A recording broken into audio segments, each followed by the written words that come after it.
Doctor Dinesh Rao ಅವರು ನಮ್ಮೊಟ್ಟಿಗೆ ನೇರ ಸಂಪರ್ಕದಲ್ಲಿದ್ದಾರೆ. ಸರ್ ನಮಸ್ತೆ. ನಮಸ್ಕಾರ. ನಮಸ್ಕಾರ, ಹೇಳಿ. ಒಟ್ಟಾರೆ ಬೆಳವಣಿಗೆ ಇದುವರೆಗೂ ಗಮನಿಸಿದ್ದೀರಾ ಸರ್? ಧರ್ಮಸ್ಥಳ ಕೇಸಿಗೆ ಸಂಬಂಧಪಟ್ಟ ಹಾಗೆ ಆರೋಪ ಬಂದಿದ್ದು, SIT ರಚನೆಯಾಗಿ ಆ ನಂತರ ಹುಡುಕಾಟ ನಡೀತು, ಇವತ್ತಿಗೆ ಮಾಸ್ಕ್ ಮ್ಯಾನ್ನ ಬಂಧಿಸೋ ಹಂತಕ್ಕೆ ಬಂದು ತಲುಪಿದೆ. ಒಟ್ಟಾರೆ ಬೆಳವಣಿಗೆಗಳ ಬಗ್ಗೆ ಮೊದಲಿಗೆ ಏನು ಹೇಳ್ತೀರಿ? ಅಲ್ಲ, ಇದು ನಾವು ಮೊದಲಿಂದನೂ ನಾವು ಹೇಳ್ಕೊತಾ ಬಂದಿದ್ವಿ. ಯಾಕಂದ್ರೆ ಇವು ಒಬ್ಬ ಅನಾಮಿಕ ಬಂದು ಈ ತರ ನಾವು ಎಡ ಹೂತಿದೀವಿ, ಅದರಿಂದ 106 ಮರ್ಡರ್ ಆಗಿದೆ, ರೇಪ್ ಆಗಿದೆ ಅಂತ ಹೇಳಿದಾಗ್ಲೇನೆ ನಾನು ಮೊದಲಿಂದಾನು ಹೇಳ್ಕೊತಾ ಬಂದೆ.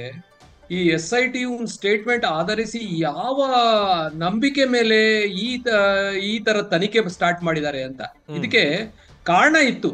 ಅದಕ್ಕೆ ಕಾರಣ ಏನಂದ್ರೆ, ಮೊದಲನೇದಾಗಿ 106 ಮರ್ಡರ್ ಆಗಿದೆ, 106 ರೇಪ್ ಆಗಿದೆ. ಬಟ್ ಯಾವುದೇ ಪೊಲೀಸ್ ಸ್ಟೇಷನ್ ಅಲ್ಲಿ ಧರ್ಮಸ್ಥಳ ಅಲ್ಲ, ಸುತ್ತಮುತ್ತ ಯಾವುದೇ ರೇಪು ಆಗ್ಲಿ 106 ಮರ್ಡರ್ ಆಗಿರೋದು ಕಂಪ್ಲೇಂಟು ಇಲ್ಲ, ಅದು ರಿಪೋರ್ಟಿಂಗು ಇಲ್ಲ. ಅದು ನಂಬರ್ 1ನೇ ಭಾಗ. ಒಂದು ಗೊತ್ತಾಗಿರೋದಂದ್ರೆ ಸೌಜನ್ಯ ಕೇಸು, ಅದು ತನಿಖೆ ಆಗಿ ಅದು ಇತ್ಯರ್ಥ ಆಗಿದೆ. ಈಗ ಇದು ಜಸ್ಟಿಸ್ ಅದ್ರ ಬಗ್ಗೆ ರೂಲಿಂಗು ಕೊಟ್ಟಿದ್ದಾರೆ. ಬಟ್ ಇವ್ರು ಹೇಳಿರೋ ಪ್ರಕಾರ ಅಲ್ಲಿ ಇನ್ಕನ್ಸಿಸ್ಟೆನ್ಸಿ ಇದೆ. That is number 1. ಎರಡನೇದು, ಅಲ್ಲಿ ಯಾವುದೇ ಡಾಕ್ಟರ್ ಪೋಸ್ಟ್ ಮಾರ್ಟಮ್ ಮಾಡಿರ್ತಕ್ಕಂಥವ್ರು ಅವ್ರು ಹೇಳ್ತಾರೆ, ಹೌದು ಈ ತರ ಕೇಸ್ ಬರ್ತಿತ್ತು, ನಾವು ಪೋಸ್ಟ್ ಮಾರ್ಟಮ್ ಮಾಡಿ ಅಲ್ಲಿ ಊದಿಸ್ತಾ ಇದೀವಿ ಅಂತ. ಅಂದ್ರೆ ಇವನು ಹೇಳ್ತಾ ಇದ್ದಿದ್ದಕ್ಕೂ ಇದಕ್ಕೂ ತಾಳೆ. ಯಾಕಂದ್ರೆ that was A natural process of examination and disposal of bodies. ಆಮೇಲೆ ಮೂರನೇದು, ಈ ಒಂದು ಏನು ಅಲ್ಲಿ ಯಾವುದೇ ಪೊಲೀಸ್ ಸ್ಟೇಷನ್ ಅಲ್ಲಿ ರೆಕಾರ್ಡ್ಸ್ ಇರ್ಲಿ, ಪಂಚಾಯತ್ ಅಲ್ಲೂ ಈ ತರ ರೆಕಾರ್ಡ್ಸ್ ಇರ್ಲಿಲ್ಲ. ಆದ್ರೂನು ಆಮೇಲೆ ಎಲ್ಲದಕ್ಕಿಂತ ಇಂಪಾರ್ಟೆಂಟ್, ಇವನು ಒಬ್ಬನೇ ಇದನ್ನು ಮಾಡ್ಲಿಕ್ಕೆ ಆಗ್ತದ? ಇವನ್ ಜೊತೆ ಯಾರಾದ್ರೂ ಇರ್ಬೇಕು. ಅವರನ್ನ ಯಾಕೆ ತನಿಖೆಗೆ ಒಳಪಡಿಸ್ಕೊಳ್ತಲ್ಲ? ಅಲ್ಲದೆ ಇವನು ಬಾಡಿ ಕೊಟ್ಟಿರೋರ್ದು ಯಾರ್ದು ತನಿಖೆ ಒಪ್ಪಿಸ್ತಾ ಇಲ್ವಲ್ಲ? ಇವರೆಲ್ಲ ಸೇರ್ಬಿಟ್ಟು ಯಾಕೆ ಪಾಯಿಂಟ್ ತೋರಿಸ್ತಾ ಇಲ್ಲ ಅಂತ ಇದೆಲ್ಲ ಇಷ್ಟೇ ದೊಡ್ಡ ಅನುಮಾನ. ಎಷ್ಟು ಇನ್ಕನ್ಸಿಸ್ಟೆನ್ಸಿ ಇದೆ ಅಂದ್ರೆ, even A common man can understand that ಇವ್ನು ಹೇಳ್ತಾ ಇರೋದ್ರಲ್ಲಿ ಸತ್ಯ ಇಲ್ಲ ಅಂತ. ಆದ್ರೂ SIT ಅಂತ ಒಂದು ದೊಡ್ಡ ಸಂಸ್ಥೆಗಳೆಲ್ಲ ಮಾಡಿ ಅದನ್ನ ತನಿಖೆ ಮಾಡ್ತಾ ಇದ್ದು, that itself indicated that these people they don't know their job ಅಂತ. ಇಷ್ಟೇ ಅಂತ ಅನಿಸುತ್ತೆ. ಯಾಕಂದ್ರೆ ಒಬ್ಬ ಹೇಳಿದ ತಕ್ಷಣ, ಅದು ಯಾರು ಒಬ್ಬ ನೋಡಿ, ನನ್ನ ಜೊತೆನಲ್ಲೂ 7-8 ಜನ ಕೆಲಸ ಮಾಡ್ತಾರೆ ಈ ತರ ಹೆಣ ಊತಾಕ್ಸೋರು. ಅವರು ರೇಪ್ ಅಂಡ್ ಮರ್ಡರ್ ಹೇಳೋಷ್ಟು ಎಕ್ಸ್ಪೀರಿಯನ್ಸ್ ಇರ್ಲಿಕ್ಕೆ ಸಾಧ್ಯನೇ ಇಲ್ಲ.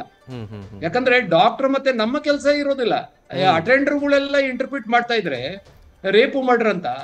ಸೊ ಇದು ಹೇಗೆ ಅವ್ರನ್ನ ಯಾರು, ಈಗ ನಮ್ಮಲ್ಲೂ ಯಾವ ಅವರು ಅಟೆಂಡರ್ಗಳು ಹೇಳಿದ ತಕ್ಷಣ ನಾವು ನಂಬಲ್ಲ, ಪೊಲೀಸ್ ಅವರು ನಂಬಲ್ಲ. ಅಂತದ್ರಲ್ಲಿ ಸರ್ಕಾರ ನಂಬಿ SIT ಮಾಡಿ ಇದನ್ನ ಈ ನಗೆ ಪಾಟಿಲ ಅಂತಾರಲ್ಲ, ಆ ತರ it has become A ಮಾಕರಿ and it has become so ridiculous ಇವರ ಹೋಲ್ ಎಕ್ಸರ್ಸೈಸ್.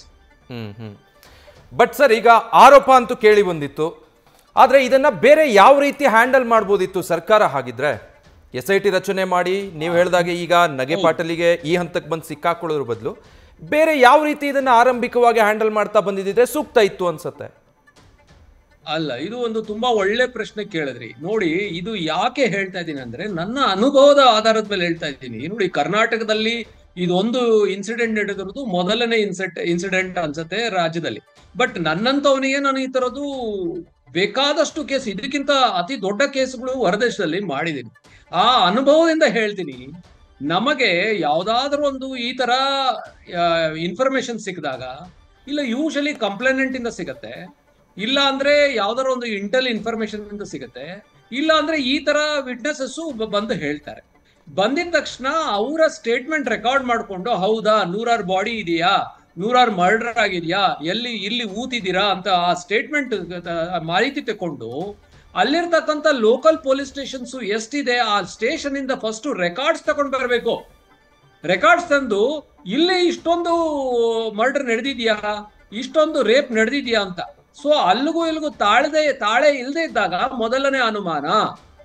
ಎರಡನೇ ಭಾಗ, ಅಲ್ಲಿ ಇರ್ತಕ್ಕಂಥ ಲೋಕಲ್ ಮೆಡಿಕಲ್ ಆಫೀಸರ್ಸ್ ಅವ್ರನ್ನ ಕರೆಸ್ಬಿಟ್ಟು, ನೋಡಿ ಇಷ್ಟೆಲ್ಲ ಕೇಸ್ ಇದೆ ಅಂತ ಹೇಳ್ತಿದ್ದಾನೆ, ನೀವು ಇದ್ರ ಬಗ್ಗೆ ಏನಾದ್ರೂ ಮಾಹಿತಿ ಇದೆಯಾ, ಇಲ್ಲ ಇನ್ಫಾರ್ಮೇಶನ್ ಇದೆಯಾ ಅಂತ. ಅವರು ಇಲ್ಲ ಅಂದಾಗ ಎರಡನೇ ಅನುಮಾನ. ಮೂರನೇ ಅನುಮಾನ, ಅಲ್ಲಿರ್ತಕ್ಕಂಥ ಪಂಚಾಯತು ಇಲ್ಲ ಮುನ್ಸಿಪಲ್ ಕೌನ್ಸಿಲ್ ಅಂತ ಇಲ್ಲ ತಹಸೀಲ್ದಾರು ಆ ಟೈಮಲ್ಲಿ ಯಾರು ಕೆಲಸ ಮಾಡಿದ್ದಾರೆ ಅವ್ರನ್ನಲ್ಲಿ ಮಾತಾಡ್ಬಿಟ್ಟು, ಅವರು ನೋಡಿ ಈ ತರ ಇದೆ ಅಂತ ಅವರು ಇಲ್ಲ ಅಂದಾಗ ನಾಲ್ಕನೇ ಅನುಮಾನ. ಇಷ್ಟೆಲ್ಲ ಅನುಮಾನಗಳ ಆಧಾರದ ಮೇಲೆ ದೆನ್ ಈಗ ಇವನು ಯಾರು ಕಂಪ್ಲೇಂಟ್ ಕೊಟ್ಟಿದ ಮೇಲೆ ಅವನ ಮೇಲೆ ಇಷ್ಟೆಲ್ಲ documentary evidence with witnesses and statements ಇವ್ರದೆಲ್ಲ ತಗೊಂಡ ಆಧಾರದ ಮೇಲೆ ಇವನು ಹೇಳ್ತಾ ಇರೋದು ಸುಳ್ಳು ಅಂತ ಗೊತ್ತಾಗತ್ತೆ. ಅಲ್ಲಿಗೆ ನಾವು ನಿಲ್ಬೇಡದು. ಆದ್ರೂ ಸಹ ನೀನೊಟ್ಟಿಗೆ ಯಾರ್ಯಾರಪ್ಪ ಕೆಲಸ ಇದ್ರು, ಎಷ್ಟು ಜನ ಕೆಲಸ ಮಾಡ್ತಿದ್ರು, ಇಲ್ಲ 3-4 ಎಕರೆ ಒಬ್ನೇ ಬಾಡಿ ಎತ್ಕೊಂಡು ಹೋಗಿ ಅಳೆಯೋದು ಹೂಡೋದು ಸಾಧ್ಯ ಇಲ್ಲ ಅಂತ SIT ಇಷ್ಟು ಮೊದಲೇ ಗೊತ್ತಿರಬೇಕಾಗಿತ್ತು. ಸೊ ಅದ ಆಧಾರದ ಮೇಲೆ ಅವರ ಕೊಲೀಗ್ಸ್ ಯಾರಿದ್ದಾರೆ ಊಳ್ರು ಅವ್ರನ್ನ ಕರ್ಕೊಂಡೋಗ್ತಿದ್ರೆ ಇವನ ಜಾತಕ ಹೇಳಿರೋರು. ಸೊ ಇದು ಮಾಡ್ಬೇಕಾಗಿತ್ತು. ಇದೆಲ್ಲ ಮಾಡಾದ್ಮೇಲೆ ಸ್ಟ್ರಾಟಜಿ ಮಾಡಬೇಕಾಗಿತ್ತು. ಇದರ್ ಇವ್ನು ಹೇಳೋದನ್ನ ನಾವು ಇನ್ವೆಸ್ಟಿಗೇಟ್ ಮಾಡಬೇಕು, ಇಲ್ಲ ಇವನನ್ನೇ ಇನ್ವೆಸ್ಟಿಗೇಟ್ ಮಾಡಬೇಕು. ಇದರಿಂದ ದೊಡ್ಡ ಷಡ್ಯಂತ್ರ ಇದೆಯೋ? ಇಷ್ಟು ದಿವಸ ಇಷ್ಟೆಲ್ಲ ವೇಸ್ಟ್ ಮಾಡಿ ಇವನು ಹಾಕಿ ತೋರಿಸಿ ಇಲ್ಲ ಅನ್ನೋ ತನಕ ತನಿಖೆ ಮಾಡೋದು, that is foolishness. I don't think that is not the way. So ಮೊದಲ because they are all police officers, ಇವ್ರಿಗೆ ಇದ್ರ ಬಗ್ಗೆ ಇಷ್ಟು ಅನುಭವ ಇರಲೇಬೇಕು. ಅಂತದನ್ನ ಮಾಡೋದ್ ಬಿಟ್ಟು ಈಗ ಎಲ್ಲ ಇಲ್ಲ ಅಂದಾಗ ಅವನ ಮೇಲೆ ಅನುಮಾನ ಬಂತು, ಅದು ಮಾಧ್ಯಮದಿಂದ ಎಕ್ಸ್ಪೋಸ್ ಆದ್ಮೇಲೆ ಇವ್ರು ಗೊತ್ತಾಗಿದೆ ಹೊರತು SIT ತನಿಖೆ ಮಾಡಿ ಮಾಧ್ಯಮಕ್ಕೆ ಕೊಟ್ಟಿಲ್ಲ. ಇದು ನಾವೆಲ್ಲ ಅರ್ಥ ಮಾಡ್ಕೋಬೇಕು. ನೀವುಗಳು ಹೋಗಿ ಕಂಪ್ಲೇನೆಂಟು ಫೇಕು ಇವನ ಅನುಯಾಯಿಗಳನ್ನ ನೀವು ಮಾತಾಡಿಸಿ ನೀವು ಎಕ್ಸ್ಪೋಸ್ ಮಾಡಿದ್ಮೇಲೆ ಈ SIT ಗೊತ್ತಾಗಿರೋದು. You just see the mockery of this ಇದು ಸೋ ಕಾಲ್ಡ್ ಇನ್ವೆಸ್ಟಿಗೇಷನ್. ಸೊ ಇಲ್ಲ ಅಂದಿದ್ರೆ ಇವರು ಈಗ ಇನ್ನ ಅಗಿತಾ ಹೋಗ್ತಿದ್ರು ಹೊರತು they have got one prejudice ಕಾಣಿಸ್ತಾ ಇದೆ. ಒಂದೇ ವರ್ಷನ್ ತಕೊಂಡು ಇವ್ರು ಯಾರನ್ನೋ ಏನೋ ಫಿಕ್ಸ್ ಮಾಡೋ ತರ ಈ ಇನ್ವೆಸ್ಟಿಗೇಷನ್ ನಡೀತಾ ಇರುತ್ತೆ ಅಂತ ಅನ್ನಿಸ್ತಾ ಇದೆ. ಒಟ್ಟಿಗೆ ನಮ್ಗೇನಂದ್ರೆ ನಿಮ್ಗೆ ಎಲ್ಲ ಮಂಜುನಾಥನೇ ಕಾಪಾಡಿದಾನೆ ಅಂತ ಯಾಕೆ ಹೇಳ್ತೀನಿ ಅಂದ್ರೆ, ಇಲ್ಲಿ ಅಪ್ಪಿ ನ್ಯಾಚುರಲ್ ಡೆತ್ ಕೊಳ್ತಿರೋ ಬಾಡಿನ ಅದನ್ನ ಏನಾದ್ರೂ ಮೂಳೆಗಳು ಸಿಕ್ಬಿಟ್ಟಿದ್ರೆ ಇವರು ಇಲ್ಲ ಇದನ್ನೇ ರೇಪ್ ಆಗಿತ್ತು, ಇದೇ ಮರ್ಡರ್ ಆಗಿತ್ತು ಅಂತ ಹೇಳೋ ಪರಿಸ್ಥಿತಿ ಬಂದಿದ್ರು ಆಶ್ಚರ್ಯ ಇರ್ಲಿಲ್ಲ. ಅವಾಗ ಇಲ್ಲ ಅನ್ನೋದಕ್ಕೂ ಕಷ್ಟ ಆಗ್ತಿತ್ತು, ಇದೆ ಅನ್ನೋದಕ್ಕೂ ಕಷ್ಟ ಆಗ್ತಿತ್ತು, ಅಂತ ಪರಿಸ್ಥಿತಿಗೆ ತಂದಿಡ್ತಿದ್ರು. ಅಂದ್ರೆ ಸರ್ ಇದು ಒಟ್ಟು ಈ ರಿವರ್ಸ್ ಸ್ಕ್ರೀನ್ ಪ್ಲೇಲ್ ಬಂದಂಗಿದೆ. ಮೊದಲು ಮಾಡಬೇಕಾಗಿದ್ದನ್ನ ಕೊನೆಯಲ್ಲಿ ಮಾಡ್ತಿದ್ದಾರೆ, ಕೊನೆಯಲ್ಲಿ ಮಾಡಬೇಕಾಗಿದ್ದನ್ನ ಮೊದಲು ಮಾಡ್ತಿದ್ದಾರೆ ಅಂತ ಅನ್ಸುತ್ತಲ್ವಾ?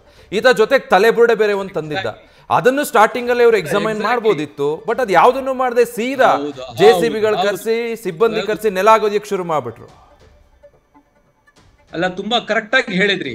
ಇದನ್ನ ಈಗ ಏನ್ ಮಾಡ್ತಿದ್ದಾರೆ, ಇದನ್ನ ಮೊದಲನೇ ಮಾಡಿ ಅದ ನಂತರ ಇದು ಹೋಗಬೇಕಾಯ್ತು. That is you are perfectly right. ಆಮೇಲೆ ಇನ್ನೊಂದು ಒಳ್ಳೆ ವಿಷಯ ಎತ್ತಿದ್ರಿ. ಇವನು ತಲೆ ಬೂಡೆ ತಂದಾಗ ಅಲ್ಲ, I still don't understand how A police officers ಎಲ್ಲ ಹೇಳ್ತಿದ್ರು ಇವ್ರು ಒಳ್ಳೆ ಪೊಲೀಸ್ ಆಫೀಸರ್ಸ್, ಒಳ್ಳೆ ಎಕ್ಸ್ಪೀರಿಯನ್ಸ್ ಇದೆ. It's A common sense. ಒಂದು ತಲೆ ತರಡಿ ಬೂಡೆ ತಗೊಂಡ್ ಬಂದಾಗ ಇದರ ಮೂಲ ಯಾವುದು? Section 297 is applicable for that. ಆ ತರ ಒಂದು ಬರಿಯಲ್ ಸೈಟ್ ನ ಡಿಸೆಕ್ರೇಟ್ ಮಾಡೋದು, ಅಲ್ಲಿಂದ ಎವಿಡೆನ್ಸ್ ತಂದು to frame somebody for a conviction of life conviction or capital punishment ಗೆ ಅದಕ್ಕೂ ಪನಿಷ್ಮೆಂಟ್ ಉಂಟು. 195 and 197 ಸೆಕ್ಷನ್ಸ್ ಇದೆಲ್ಲ ಅಪ್ಲಿಕಬಲ್ ಆಗತ್ತಂತ ಅವ್ರಿಗೆ ಗೊತ್ತಿರ್ಬೇಕಾಗಿತ್ತು. ಇವನು ತಪ್ಪು ಮಾಹಿತಿ ಕೊಟ್ರೆ ಆ ಮಟ್ಟಕ್ಕೆ ಬರ್ತದೆ. ಆಮೇಲೆ ಈ ಬುರ್ಡೆ ಎಲ್ಲಿಂದ ಬಂತು, ಕೊಟ್ಟಿದ್ಯಾರು, ಎಲ್ಲಿ ಹಾಕದು, ಪರ್ಮಿಷನ್ ಕೊಟ್ಟಿದ್ಯಾರು, ಅದು ಒಂದು ದೊಡ್ಡ ಅಪರಾಧ ಅಲ್ವಾ? ಒಬ್ಬರ ಅಪರಾಧಿನ ಮಾತು ಕೇಳ್ಕೊಂಡು ನೀವು ತನಿಖೆ ಇಷ್ಟು ದೊಡ್ಡ ಸಂಸ್ಥೆ ಮಾಡಿದಿರಿ ಅಂದ್ರೆ, ಆಮೇಲೆ ಅಪರಾಧಿ ಹಿಂದೆ ಇರೋರ್ನ ನೀವು ಅರ್ಥ ಮಾಡ್ಕೊಳ್ಲಿಕ್ಕೆ ಬರ್ಲಿಲ್ಲ ಅಂದ್ರೆ ಇದು ಯಾವ ತನಿಖೆ? ಇವತ್ತು ನೋಡಿ, ನಾನು ಈಗ್ಲೂ ಹೇಳ್ತೇನೆ, ಮಾಧ್ಯಮಗಳು ನೀವು ಇಲ್ದೇ ಇದ್ದಿದ್ರೆ ಇನ್ನ 50 ತೋರಿಸ್ತಿದ್ದ. ಅದಲ್ಲದೆ ಯಾವ್ದಾದ್ರ ಬೇರೆ ಮೂಳೆಗಳನ್ನ ತಂದ್ಬಿಟ್ಟು ಇದನ್ನ ಇವ್ರು ಏನ್ ಮನಸ್ಥಿತಿ ಇತ್ತು, ಯಾರನ್ನ ದೋಷ ಮಾಡಿ ಅವ್ರನ್ನ ಆ ಜಾಗಕ್ಕೆ ಒಂದು ಕಪ್ಪು ಮಸಿ ಬಳಿಬೇಕಂತ ಮಾಡತಕ್ಕಂತ ಪ್ರಯತ್ನದಲ್ಲಿ ಸಫಲ ಆಗ್ತಿದ್ರು. ದಟ್ ಈಸ್ ವಾಟ್ ಈಸ್ ಅದು. ದೇವ್ರೇ ಈ ಮಟ್ಟಕ್ಕೆ ತಂದು ನಿಲ್ಸಿ ಅಲ್ಲೇನು ಇಲ್ದಂಗ್ ಮಾಡಿ ಇವ್ರನ್ನ ಎಕ್ಸ್ಪೋಸ್ ಮಾಡಿದಾರಂತ ನನಗನ್ಸುತ್ತೆ. ಇಲ್ಲ ಅಂದ್ರೆ SIT was going just to gather evidence against the particular conspiracy ಅಷ್ಟೇ ಹೊರತು they never even applied their mind. ಇದು ಈ ರೀತಿನೂ ಮಾಡ್ಬೋದಲ್ಲ ಅಂತ ಯಾಕೆ ಮಾಡಿಲ್ಲ ನನಗನ್ಸುತ್ತೆ. ಅವ್ರಿಗೆ ಗೊತ್ತಿಲ್ಲ ಅನ್ಲಿಕ್ಕೆ ಸಾಧ್ಯ ಇಲ್ಲ. Because they have done earlier investigation. They are capable officers. ಹೌದು, ಈಗ ನಾನು I will not dispute that. They are capable officers. But I think somebody has directed them to go only in this line. That is the possibility. ಯಾಕಂದ್ರೆ ಈಗ ನಾನು ನೂರಾರು ಸಾವಿರಾರು ಕೇಸ್ನಲ್ಲಿ ನಮಗೆ ಇಷ್ಟು ಅನುಭವ ಇರ್ಬೇಕಾದ್ರೆ ಅವರು ಕೇಸ್ ಮಾಡಿದ್ದಾರೆ. ಅವರು ಮೋಹಂತಿ ಆಗ್ಲಿ ಅನುಚೇತ್ ಆಗ್ಲಿ, they are all good investigating officers. They are good officers with high calibre.